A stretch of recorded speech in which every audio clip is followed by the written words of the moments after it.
Bem, ministro, a gente sempre começa essas entrevistas pedindo para o senhor nos dizer o seu nome completo, o nome dos seus pais, cidade onde o senhor nasceu, essa informação, sua qualificação. Já vou responder. Bem, eu sou nascido em Rincão, numa cidade pequena próxima a Araraquara. Meu pai era ferroviário e por isso é que eu nasci lá. Minha mãe estava lá. E nasci dia 26 de abril de 1933. Depois, Como se chamavam seus pais? meu pai José Sanches Martins e minha mãe Henriqueta Zilioli Sanches. Ele, filho de espanhóis, e ela, filha de italianos. Ambos eram a primeira geração no Brasil? Ou eles mesmos eram brasileiros? Não, eles já eram brasileiros. Os pais vieram naquela época em que a Itália andou vindo para o país, né, boa parte da população italiana, e espanhola também, no começo do século passado, né? Então eles são filhos, ele de espanhóis e ela de italianos. Ministro, como é que o senhor descreveria a sua casa na infância? Como foi sua infância? O senhor tinha irmãos? Como foi a casa onde o senhor cresceu? Bem, como meu pai era ferroviário, ele era promovido de vez em quando de uma estação para outra, até chegar a chefe de estação. Então, em Rincão, eu nasci de lá, mas saí de lá com 2 anos de idade. Passamos por Bebedouro, é uma cidadezinha maior, depois por Pitangueiras, onde eu passei a maior parte da infância, onde eu fiz o grupo escolar. E lá não pude fazer ginásio porque não tinha ginásio. Aí fui fazer o ginásio em Araraquara. Mas meu pai continuou ainda a carreira dele, foi para Colina. Colina é perto de Barretos, e foi lá que conheci minha mulher. E eu já estava a essa altura no 2º ano da faculdade.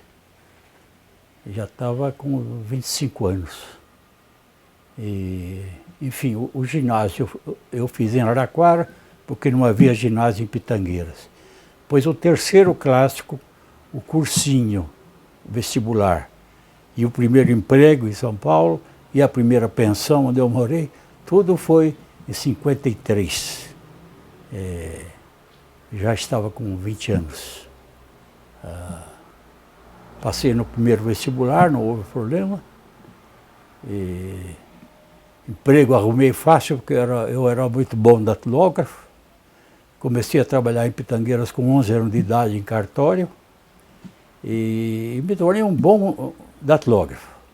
E com isso aqui era o que mais se precisava aqui em São Paulo naquela época. Porque tudo era feito à mão, depois era passado à máquina.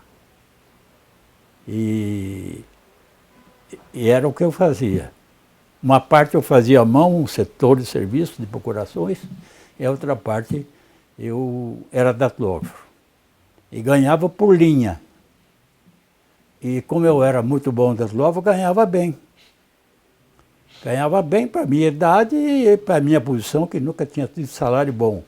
Eu tinha vindo de uma cidade pequena, até que meu pai me interpelou quando soube que eu estava ganhando X, porque ele estava ganhando menos.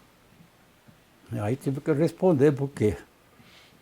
Que eu tinha feito 50 mil linhas como datilógrafo e ganhava por rasa, isso chama-se rasa, a medição da linha. Enfim, eu acabei me formando em Direito batendo máquina.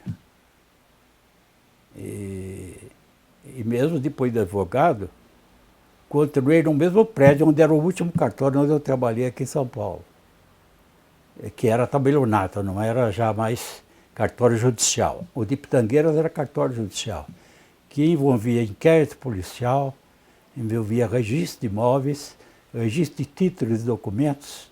Foi ali que comecei a ter contato com juízes, promotores e advogados. E depois fui para um cartório judicial, mais ainda foi mais aproximado o meu contato. E como eu tive contato com delegado, promotor, juiz, advogado, aquele que me entusiasmou mais foi a figura do juiz. E se perguntar por que, eu também não sei. Mas foi. Eu percebi a importância dele na cidade.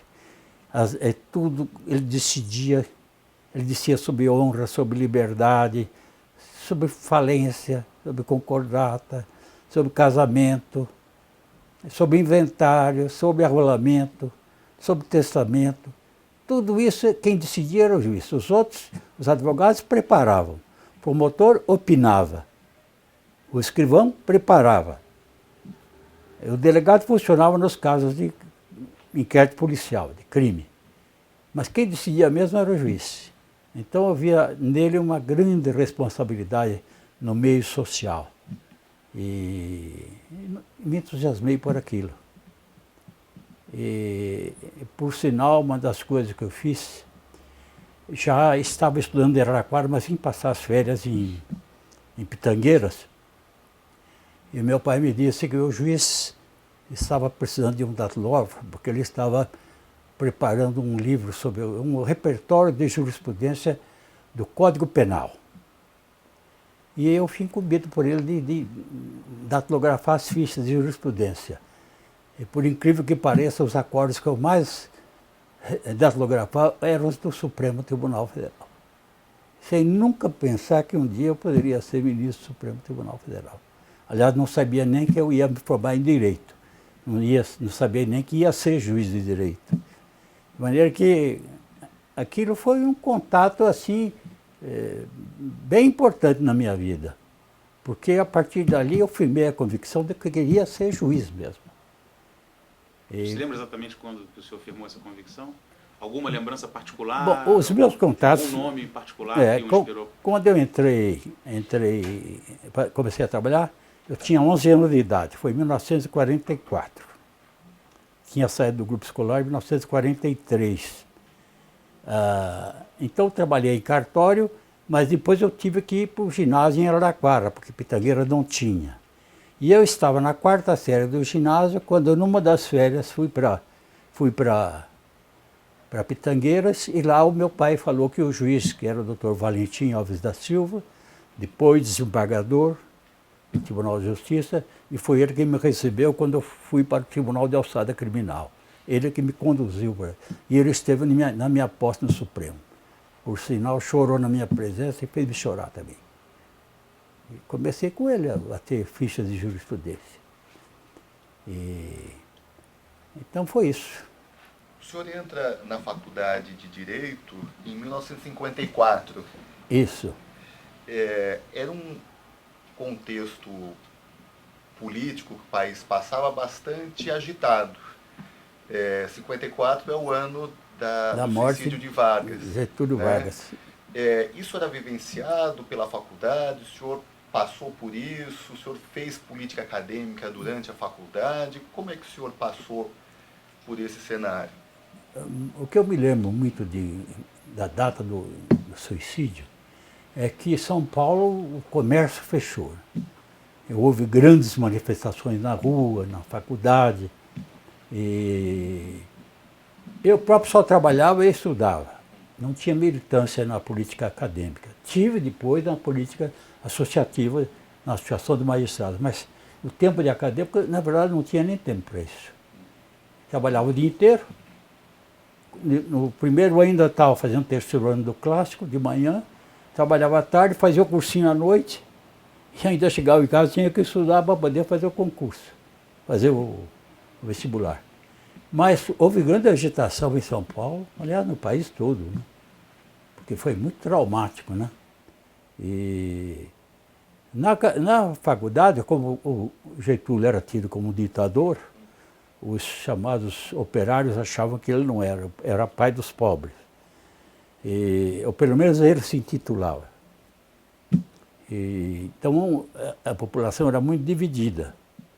Os sindicatos indignados com o que tinha acontecido, que tinha sido levado ao suicídio. E os estudantes achando que foi bom que tivesse acontecido porque não tinha outra solução. a não ser derrubá-lo.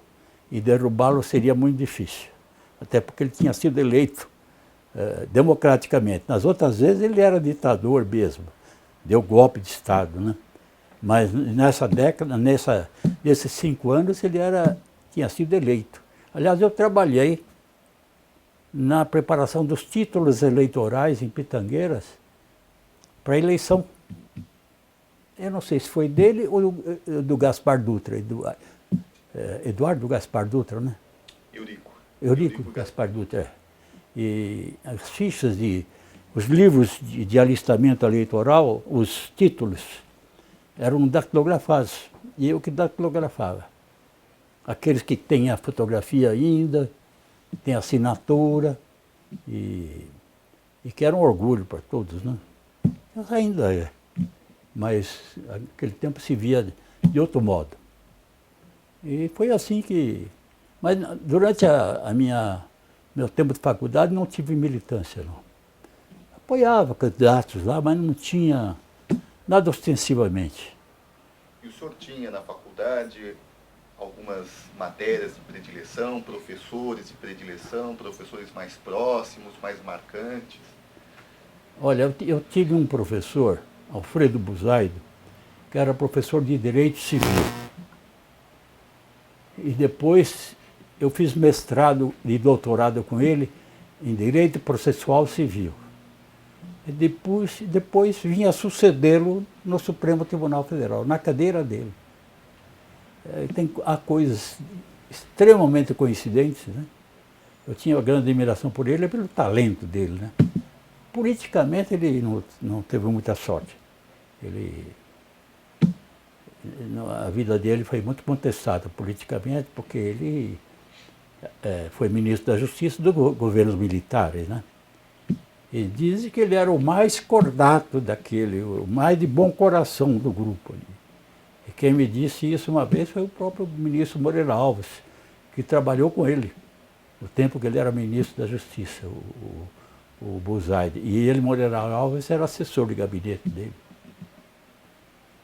Mas... O senhor como acadêmico, como era a sua relação com o professor Buzaide? Bom, como é que o senhor conheceu? Professor de aluno, não, de aluno só. De aluno sem intimidade nenhuma.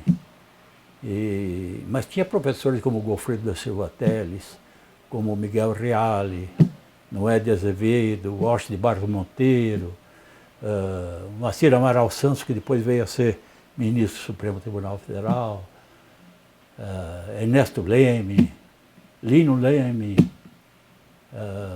Marota Rangel, Braz de Souza Arruda, Arrudinha. E tinha um professor de medicina legal, Almeida Júnior. São os nomes que estão me ocorrendo agora. Cesarino Júlio, professor de Direito do Trabalho. Grandes professores. Eu, em terra de professor, não posso me queixar, não. E depois eu fiz mestrado e doutorado com Celso Neves, com Buzaide, com Luiz Eulálio Bueno Vidigal. E acabei fazendo até tese de mestrado e doutorado. Algo que tem 5, 6 livros que foram teses de mestrado e doutorado. O de mestrado foi Poder Cautelar Geral do Juiz. Doutorado foi Denunciação da Lide, que era um instituto novo no Código de Processo Civil de 1971, 72, eu já nem me lembro, 72, 73. Código de Buzaide? Código Buzaide. O senhor participou, só um pequeno parênteses, o senhor participou da comissão Buzaide que elaborou o código? Não. Essa época eu já era juiz, eu entrei na magistratura dia 18 de janeiro de 1962. E fiz a carreira toda. Em 73 eu era juiz ainda de primeira instância, estava indo para ser substituto desembargador. Acho que eu fui em 72 ou 73. Mas fiquei no Judiciário de São Paulo até 84. Eu era presidente da Associação dos Magistrados Brasileiros. O meu nome foi colocado pelos desembargadores de São Paulo com 2 mais antigos, e o meu era o mais novo. Esse tempo eu era presidente da Associação dos Magistrados Brasileiros. Então, fui nomeado por Figueiredo, presidente Figueiredo, e assumi dia 31 de agosto de 84 no Supremo. E fiquei 22 anos aqui em São Paulo, no Judiciário de São Paulo, e 19 anos lá no Supremo.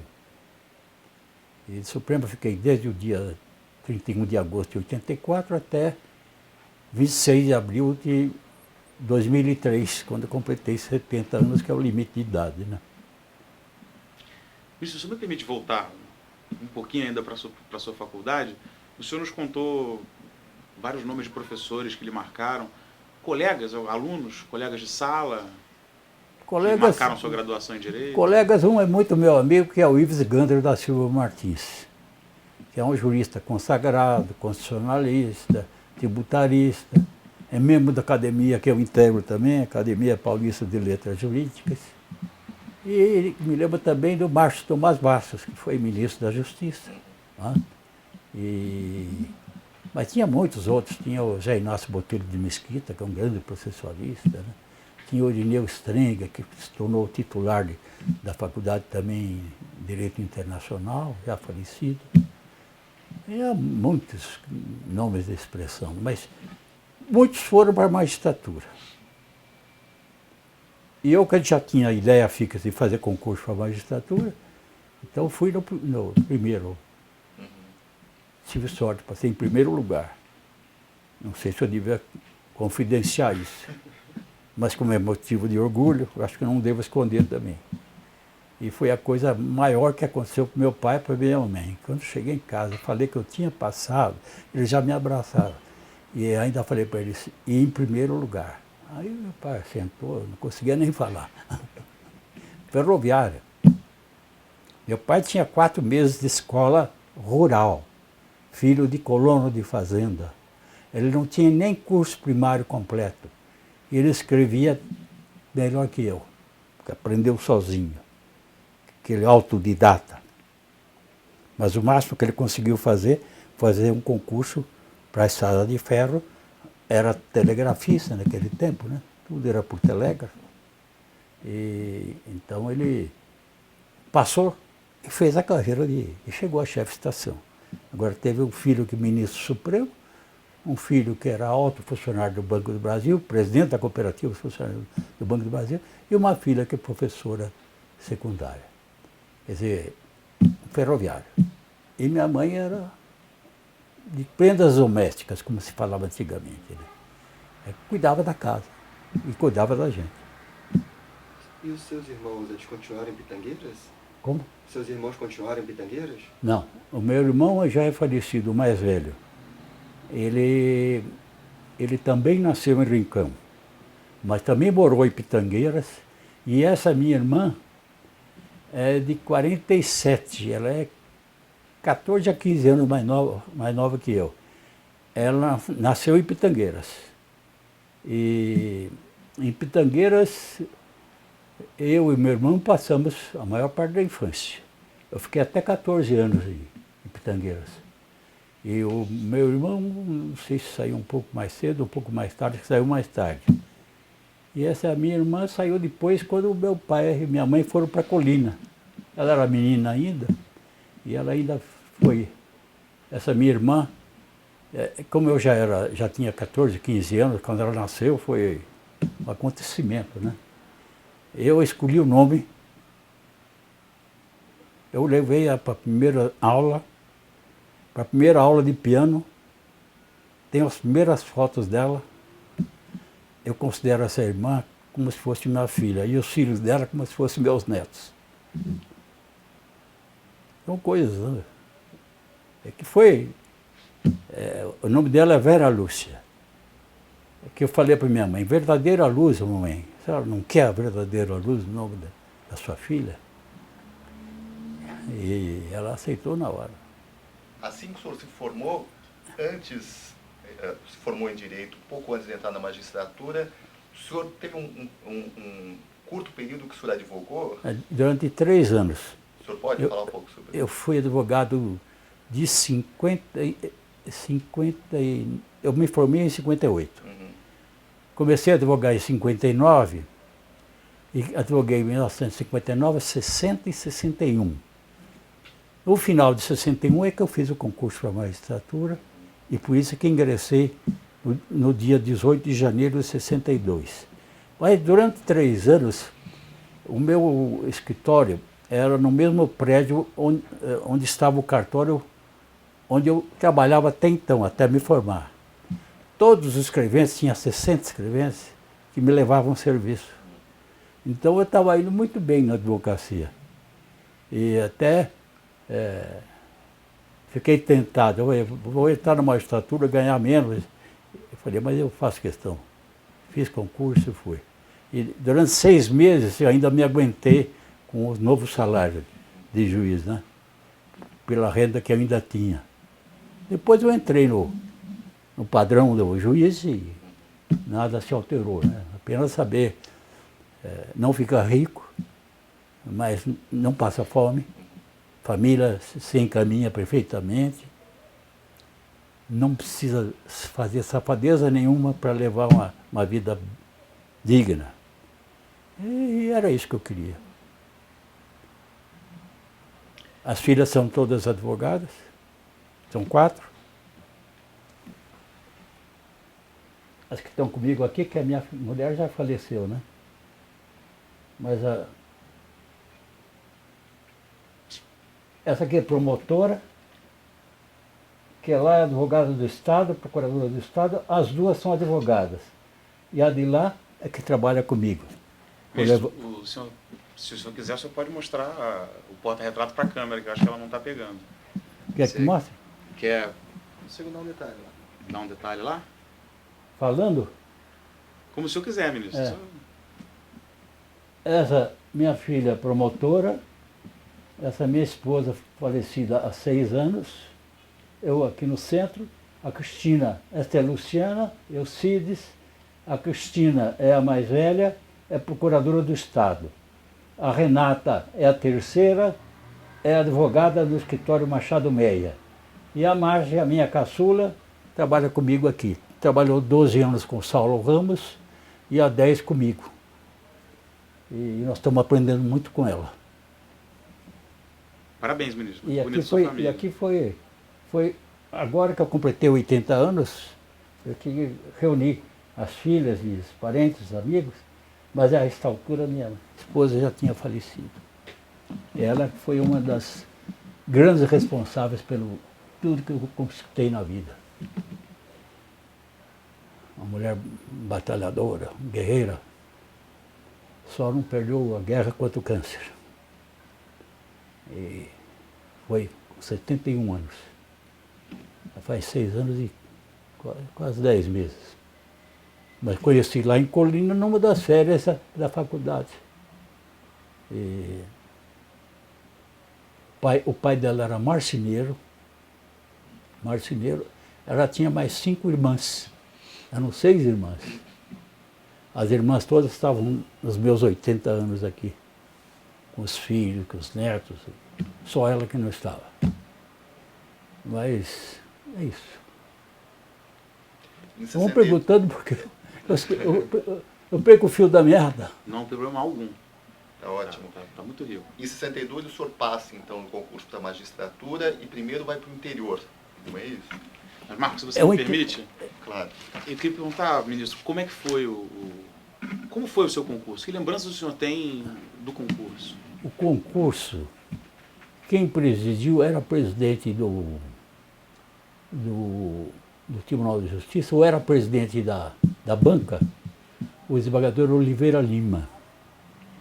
Participaram da banca os desembargadores Euclides Custódio da Silveira, que era matéria penal que ele perguntava, processo penal.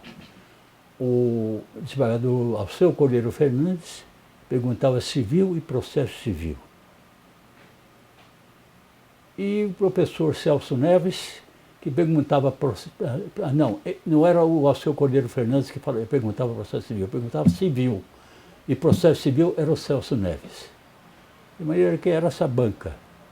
Eu fui muito bem na prova escrita, depois me mostraram. E fui bem no exame oral. E um deles, um dos desembargadores, sempre se interessou por mim, eu não o conhecia pessoalmente. Eu sempre soube que as minhas promoções, todas ele que estava à frente da... E uma vez, ele convidou um grupo de juízes para tomar um chopp aí em Moema, não sei se era o aniversário dele, e nós fomos.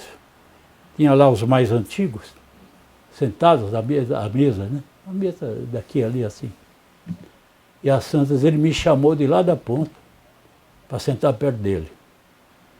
E aí ele me contou que eles tinham sempre se interessado por mim desde o concurso. Eu não sei se foi o modo de falar, o modo de responder, o modo de argumentar, né? Só que ele faleceu antes de ir para o Supremo. Não chegou a ver.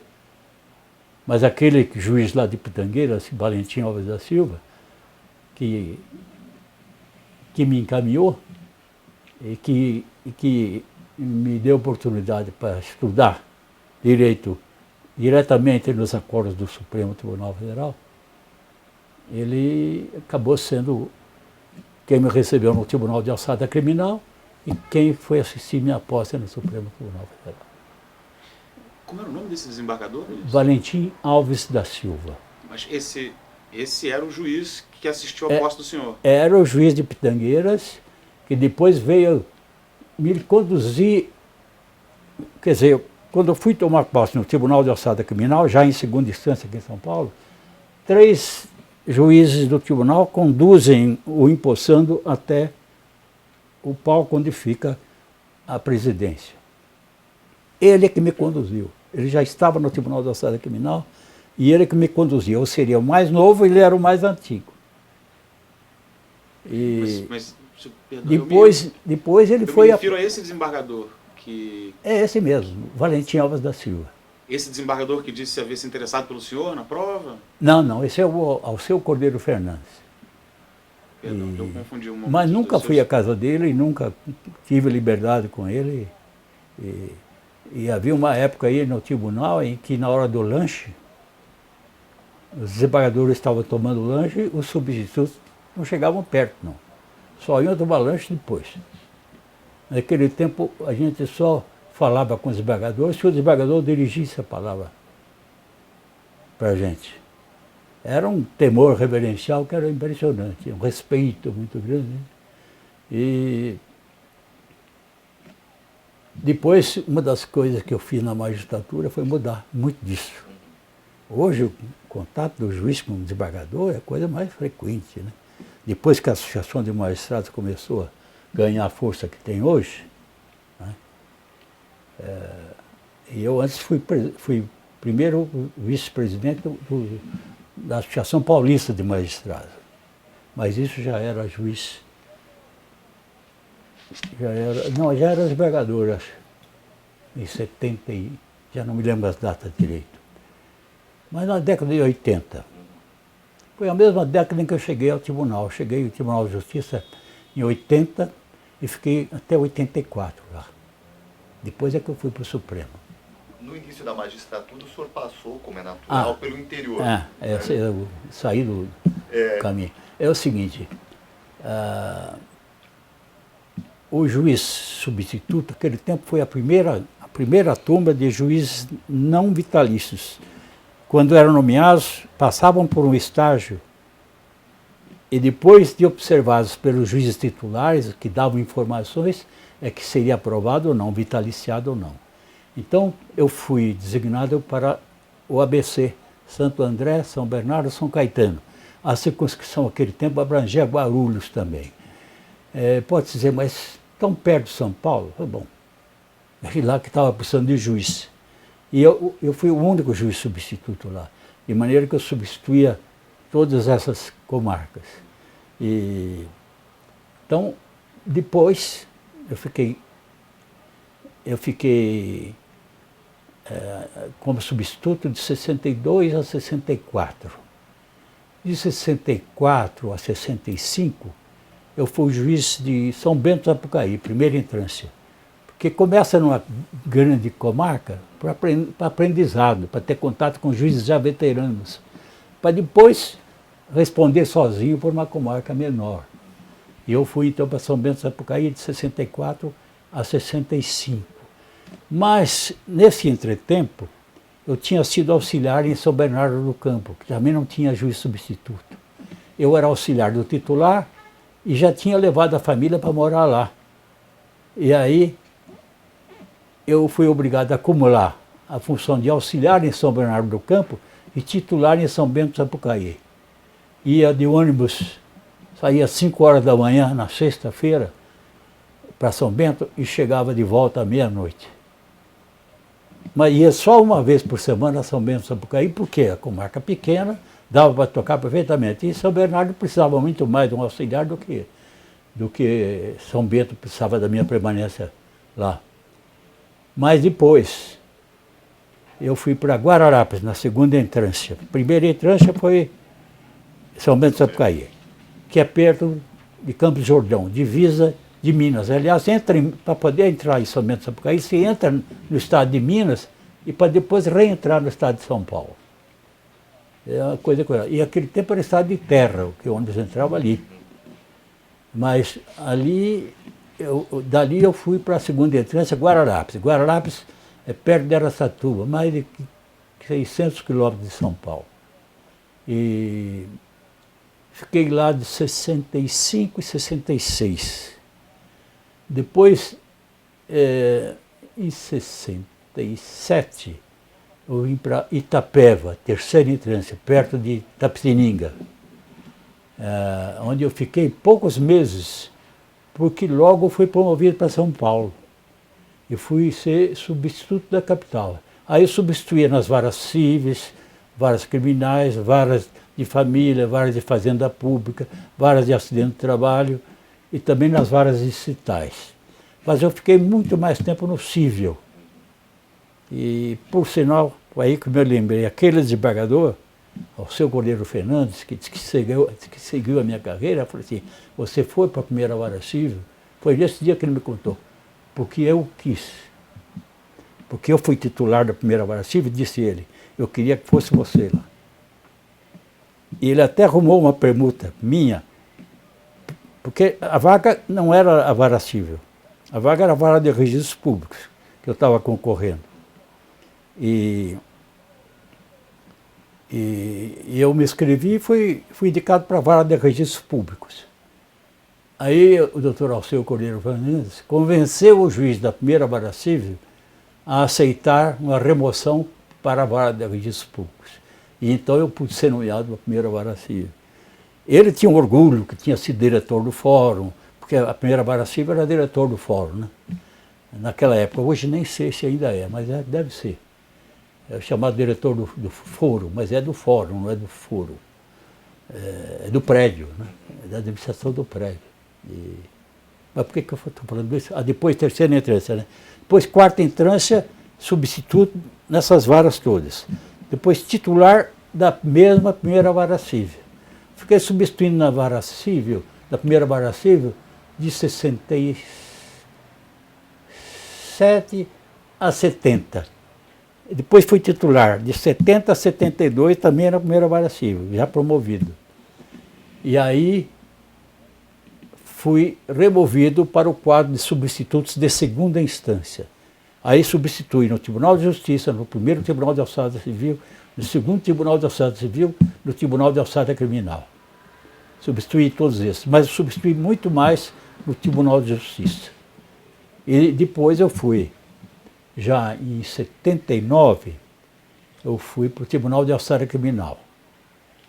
Mas eu fiquei apenas 4 meses lá, porque eu estava fazendo mestrado e doutorado em processo civil.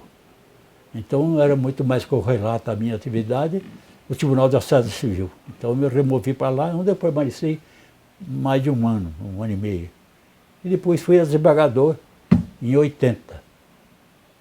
E lá permaneci até 84. Então, eu entrei em 62 e saí em 84, com 22 anos de carreira no estado de São Paulo. Ministro, se o senhor permite voltar um pouquinho para essa época que o senhor estava entre registros públicos e vara civil, o senhor acabou indo para a vara civil. Sim. Entre vara civil e serviços públicos, o senhor considera então que esse desembargador lhe fez uma grande gentileza, porque era melhor ser juiz civil ou de serviços públicos? Não, de não, registros não públicos? foi nem gentileza. Ele queria escolher o juiz que fosse para a vara que ele tinha presidido quando era juiz de primeira instância. Ele tinha orgulho da primeira vara civil e ele falou: olha, eu tenho certeza que você vai dar conta do recado. No fundo foi isso. Não foi nenhum favor, nada. Ele que achou que devia ser eu. Agora, eu tinha um problema quando fui para a vara do registro público, mas eu não me queixei, porque eu tinha sido escrevente nos cartórios aqui em São Paulo, e uma das competências do juiz da vara do registro público é até punir tabeliães, escrivães e funcionários, quando for o caso, evidentemente. E eu teria grande dificuldade para lidar com ex-colegas, né? Mas ele disse, não, ele me chamou dizendo quando eu fui para a vara do registro público, eu já conversei com o Rui, que era o juiz da primeira vara civil, ele vai para a primeira vara civil, para a vara do registro público, e você vai para a primeira vara civil. Foi assim. Mas eu sempre me interessei mais por civil e processo civil. E militei muito na área criminal também, mas mais como substituto do que como titular. E na verdade, só quando fui para o Supremo que tive que reestudar o Código Penal. E a lei das execuções penais, que já era nova, era de não sei se de 84, foi no ano que eu fui para lá. Eu fui estudar toda a matéria penal. Mas a penal, para mim, era mais fácil do que as outras. E naquele tempo, o Supremo tinha competência, foi antes da Constituição de 88, não havia ainda o Superior Tribunal de Justiça. O Supremo ainda tinha competência em matéria infraconstitucional. Então ele julgava todas as matérias, civil, comercial, penal, internacional, tributário, família, menores, tudo passava pelo Supremo. Depois, em 88, foi criado o STJ, que só se instalou em 89, e aí o Supremo perdeu essa competência sobre matéria infraconstitucional e passou a lidar só com matéria constitucional, fora as questões de foro privilegiado, que também são da competência do Supremo, nos casos de mandado de segurança e tal. Deixa eu perguntar uma coisa para o senhor. Em 64, quando ocorreu o golpe contra o João Goulart, o senhor já era juiz. Eu era juiz. O senhor viu alguma consequência imediata na magistratura? Como é que o senhor sentiu o golpe quanto juiz? Olha, eu fui juiz de primeira instância de 62 a 72, fazendo a carreira pelo interior também, né? Eu nunca recebi um pedido de militar.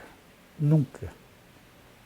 Uma vez apareceu alguém na primeira vara civil que dizia que estava interessado numa grande falência lá e se dizia enviado por um militar.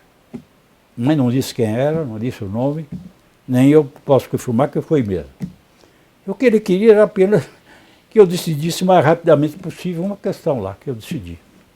Não pediu como seria a decisão, nem sei qual era a posição dele, se ele era apenas um advogado que estava invocando que era a ideia de um militar. Mas, pessoalmente, eu nunca recebi pedido de militar. E mais, depois de nomeado pelo presidente Figueiredo, nunca ele me fez um telefonema, nem me pediu nada. E pressão nenhuma. Agora, o que houve foi que a competência do judiciário foi limitada, né? Principalmente com as 5. Isso foi em 68. Então, o habeas corpus não podia ser concedido contra os atos institucionais, tal, porque era considerado inconstitucional o deferimento do habeas corpus, né? Então, havia limites na atividade do juiz. E eu não participava de política partidária, nunca participei. E o que eu me limitava é trabalhar como juiz e lecionar. E nessa profissão, nas duas, eu nunca fui molestado por nenhum militar. Uma vez, agora eu me lembrei de um episódio, eu fui jogar futebol aí onde hoje é o Parque do Povo. Vocês conhecem aqui em São Paulo, não? Ali tinha campos de futebol ali, né? Eu fui jogar lá na volta, estava indo para minha casa dirigindo, veio um carro assim saindo a toda velocidade, veio em cima do meu. E eu não podia tirar do lado porque tinha um caminhão parado. Eu parei. Era um militar, ou pelo menos se intitulou militar, e queria me interpelar por que eu não tirei o carro para ele passar. E procurou informação com um cidadão lá que era oficial de justiça e trabalhava comigo, embora não fosse na minha rua, no bairro. Ele perguntou, você conhece o dono desse carro aí? Conheço, o doutor Sidney Sanches e tal. Eu não sei se eu já era desembargador, não era? Aí ele falou, eu estou querendo pegar esse cara. Eu falei, olha, eu já era desembargador. Olha, ele é desembargador. Se o senhor tiver que aprontar alguma coisa com ele, o senhor se prepare. Porque ele tem muito prestígio aí no fórum, no tribunal. E o sujeito não apareceu até hoje lá no... E isso quem me contou foi o oficial de justiça. Depois, aliás, foi o filho me avisar que o sujeito queria. Aí o Mário, pai dele, falou, olha, se tiver que aprontar alguma coisa para ele, se prepare, hein? Ele tem muito prestígio aqui no Judiciário de São Paulo. Então, nem isso aconteceu comigo, quase aconteceu. Se ele tivesse vindo, não sei o que iria acontecer, podia até me prender, né? Porque a arbitrariedade naquela época havia, né? Chegaram a prender filhos dos desembargadores, que tava, um desembargador foi esperar a filha no aeroporto e a filha foi presa. Estava votando no Chile, se não me engano. Aquela época era autoritário mesmo, né? E teve um desembargador que foi cassado por motivos ideológicos, não por corrupção, nada. Um dos grandes juízes de São Paulo, Moura Bittencourt. E ele é apenas um homem de esquerda, mas não pregava, apenas agia como homem de esquerda. Então, na jurisprudência, ele conseguiu alterar muito a jurisprudência do Supremo, do TJ aqui.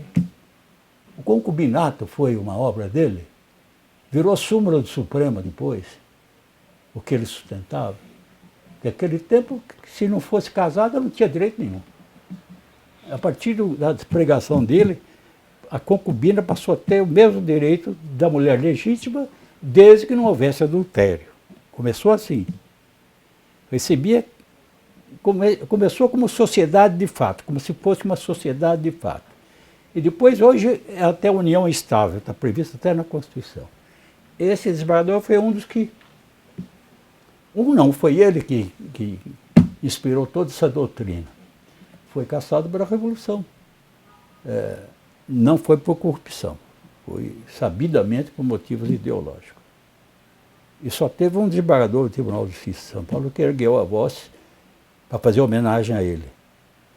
E contra esse desembargador que prestou homenagem, os militares não se voltaram, não sei porquê.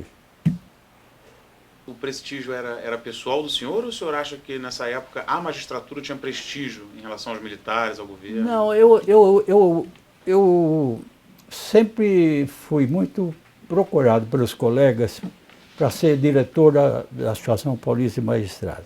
Eu fui tesoureiro, depois fui vice-presidente, organizei o clube, nós ajudamos até a construir o clube, aí, com dinheiro do juiz, né? Com dinheiro do juiz. E aí ali perto do Monte Líbano,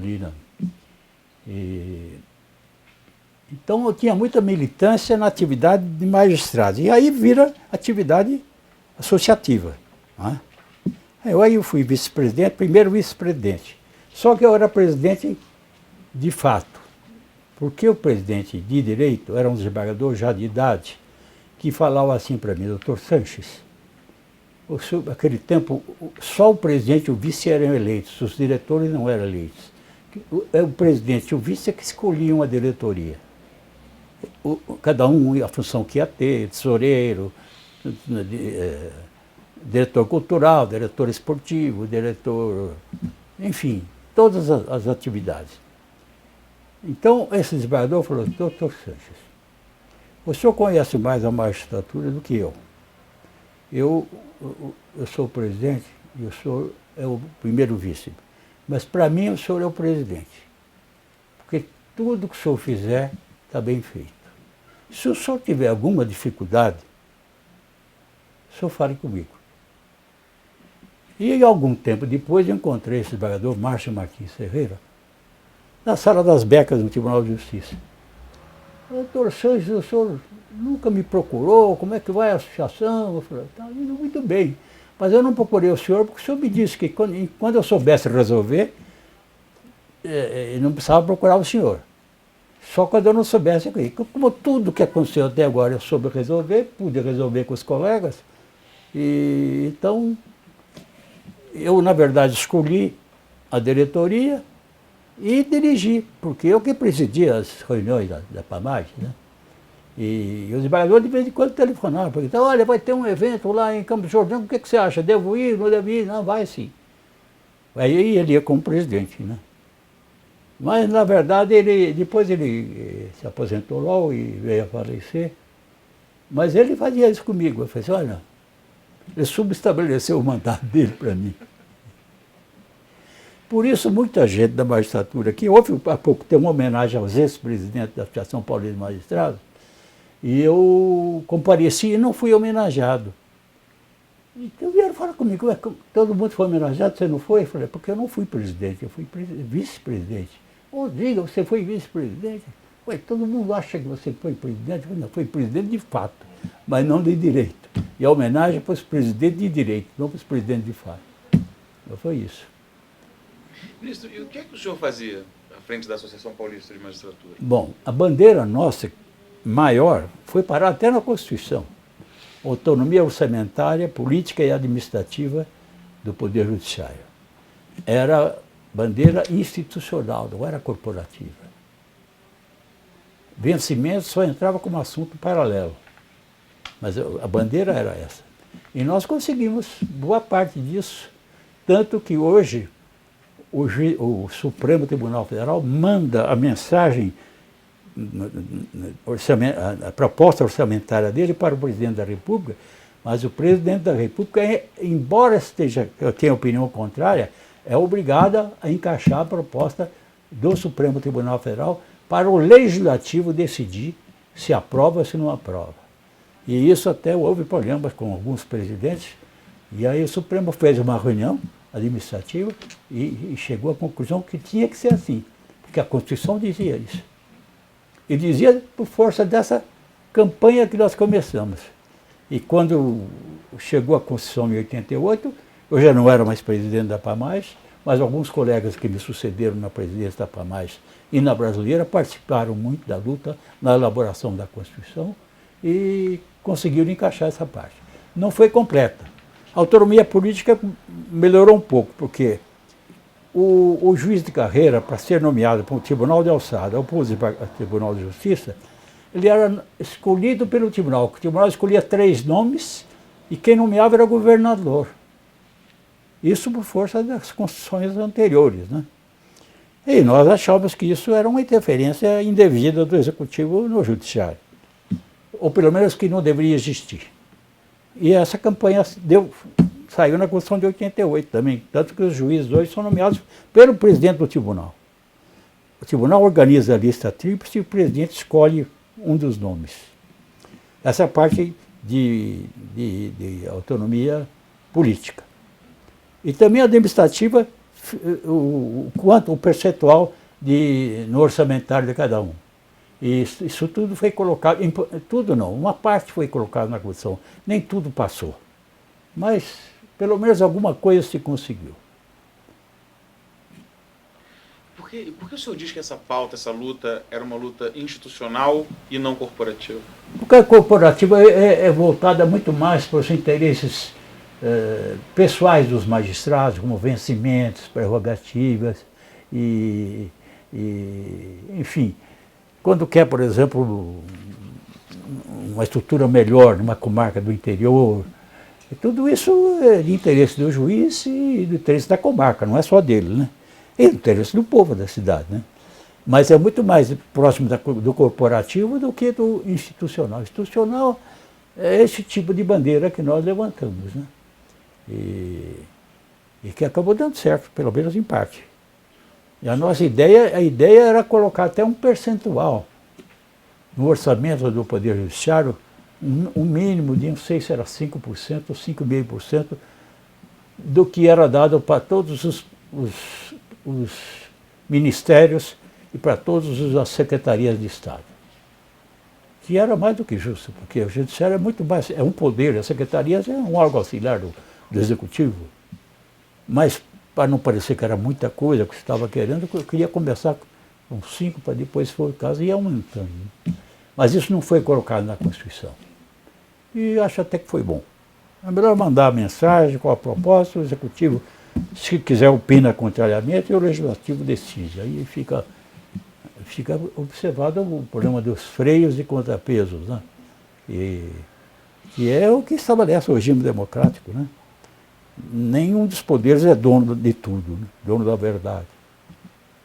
Mas o Judiciário está em grande destaque porque quase tudo que passa pelo Legislativo e pelo Executivo está sujeito a controle judicial, controle jurisdicional. E como você chegou a essa bandeira? Já como presidente da MB ou ainda como vice-presidente? Essa bandeira começou quando eu era ainda vice-presidente da Paulista, mas ela ganhou maior força quando eu fui presidente da MB. Eu fui eleito, deixa eu pensar aqui, hoje que já era desembargador, então de 80 a 81 eu fui primeiro vice-presidente da Associação Paulista de Magistrados. Em 82, eu fui eleito presidente da Associação dos Magistrados Brasileiros. E depois fui reeleito em 84, porque era um biênio. Depois fui reeleito em 84. Mas quando eu fui reeleito, cheguei ao Supremo, ali eu não podia mais ser presidente não havia impedimento legal, mas havia um impedimento moral. Porque, afinal de contas, a Associação dos Magistrados Brasileiros tinha muitas demandas lá no Supremo. Eu não podia ser juiz da causa e presidente da parte interessada. Então eu renunciei ao mandato, foi feita uma eleição. No começo o pessoal resistiu, porque eu renunciei. Mas também não sabia que ia ser nomeado ministro Supremo, né?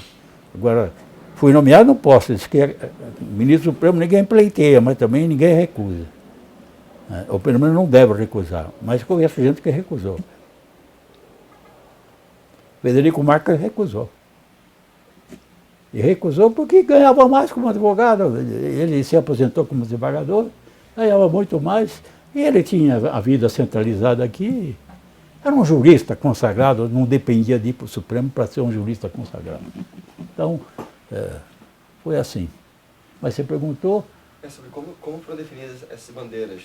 Como é que você chegou a essa Não, começou na Paulista de Magistrados e depois eu fui presidente da MB. A MB tinha sede no Rio.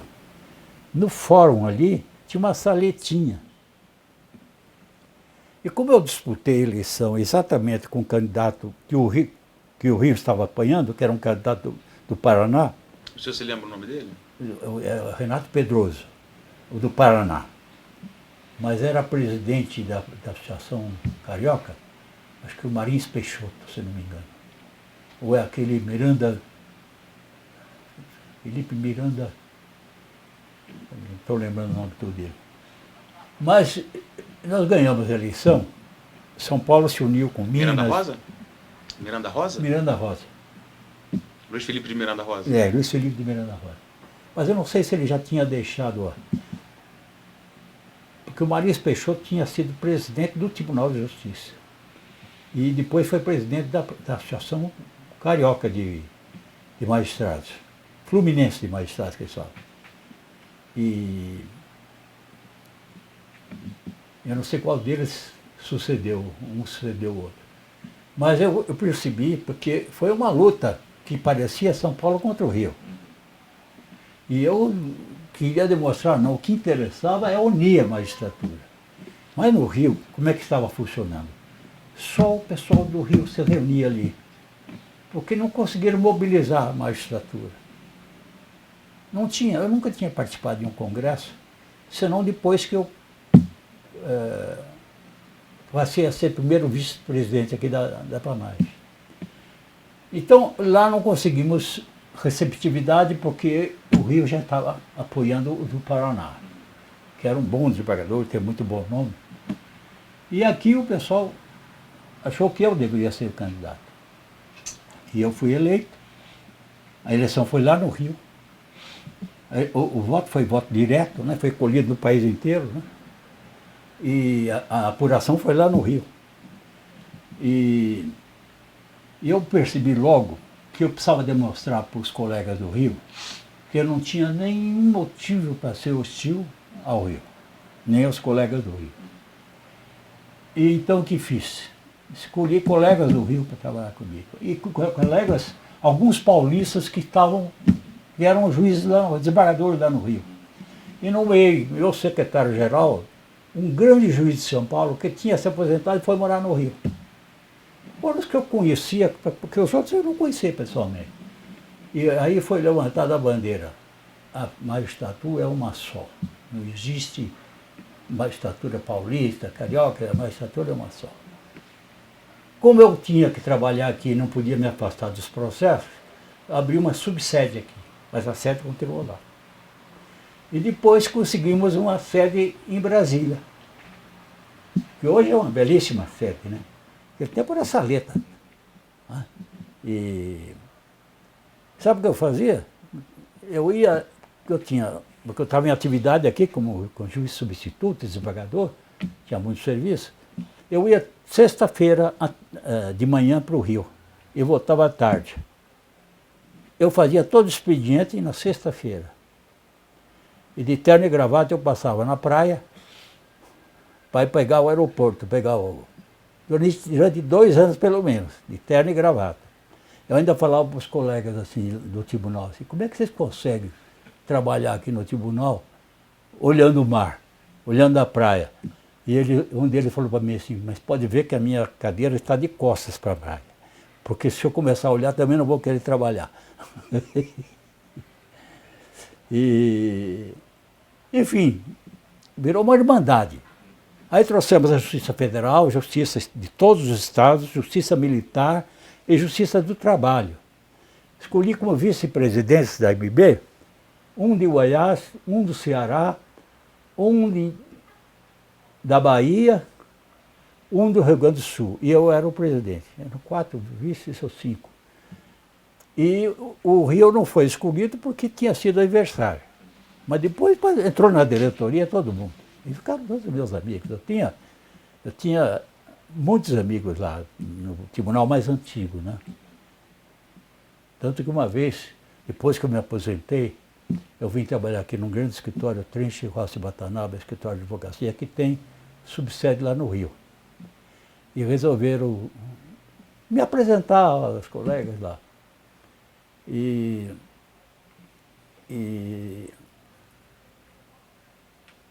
eu fui. E eles convidaram os desembargadores do Tribunal de Justiça. Compareceram 70 desembargadores. Eles nunca tinham visto 70 desembargadores juntos numa festa. Né? Aí eu expliquei para eles, eu era presidente, conheci o pessoal do Rio aqui, pessoalmente, todo mundo.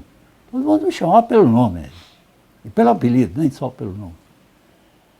E me lembro que naquele dia, uma coisa que me emocionou muito, foi a presença do ministro Oscar Correia, que já estava aposentado do Supremo Tribunal Federal, e foi levado por um enfermeiro numa cadeira de rosa, com aquela haste e o soro no braço. Quer dizer, Sidney fez questão de vir a sua homenagem aqui. Rapaz, me emocionei também naquela ocasião. E já faleceu o Oscar. Era um tribuno, né? Foi deputado federal, deputado estadual, foi ministro da Justiça, foi ministro Supremo, foi presidente do Tribunal Superior Eleitoral. E quando se aposentou, quis fazer uma sustentação lá no Supremo Tribunal Federal, a voz embargou, e ele chorou na tribuna, não conseguia prosseguir. Aí o ministro Rezeque pediu adiamento, pediu vista para estudar o caso. Então, veja a emoção que ele teve ao assomar a tribuna do Supremo Tribunal Federal. Moral da história, até hoje eu não fui fazer sustentação oral, porque não quero passar por aquela porque aí quem paga é o cliente, né? E era um amigo dele, que ele queria defender, e muito apaixonado, era uma desapropriação para a reforma agrária, e queria discutir matéria de fato e mandado de segurança, aí não dava. Tanto que ele perdeu por 11-0. E o Rezeque apenas pediu vista para não ser 11-0. Então ele passou por duas emoções. A de não concluir a sua sustentação e, segunda, a de não ter nenhum voto favorável no julgamento.